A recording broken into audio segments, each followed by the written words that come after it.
Italy Bangladesh থেকে আরও কর্মী নিয়োগ দিতে আগ্রহী এবং দেশটির নিরাপদ অভিবাসন নিশ্চিত করতে ব্যবস্থা গ্রহণ করবে। সফররত ইতালির স্বরাষ্ট্রমন্ত্রী মাত্তেও পিয়ান্তেদোসি আজ সোমবার ঢাকা রাষ্ট্রীয় অতিথি ভবন যমুনায় প্রধান উপদেষ্টা অধ্যাপক মোহাম্মদ ইউনূসের সঙ্গে সাক্ষাৎ করেন। এই সময় তিনি প্রধান উপদেষ্টাকে এ কথা বলেন।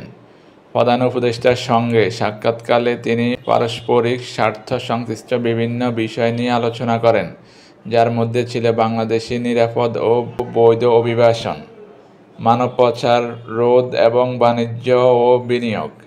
মাত্তেও প্রধান উপদেষ্টাকে জানান, ইতালির প্রধানমন্ত্রী জর্জিয়া মেলোনি সেপ্টেম্বরের আগেই বাংলাদেশ সফর করতে পারেন, কারণ ঢাকার সঙ্গে দ্বিপাক্ষিক সহযোগিতা নবায়ন এবং পুনরুজ্জীবিত করতে চায় রোম।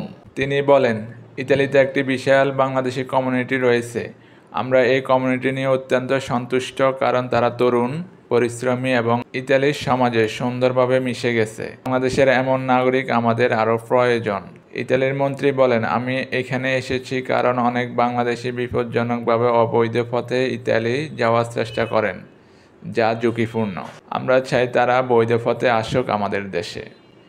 তিনি আরও বলেন, আমরা একটি নতুন সহযোগিতার নীতি প্রস্তাব করতে এসেছি। প্রধান উপদেষ্টা বলেন, বাংলাদেশের অবৈধ অভিবাসন ও মানব পাচার বন্ধে ইতালির সঙ্গে আমরা কাজ করতে আগ্রহী। ইতালি বাংলাদেশ থেকে আরও কর্মী নিয়োগ দিতে আগ্রহী এবং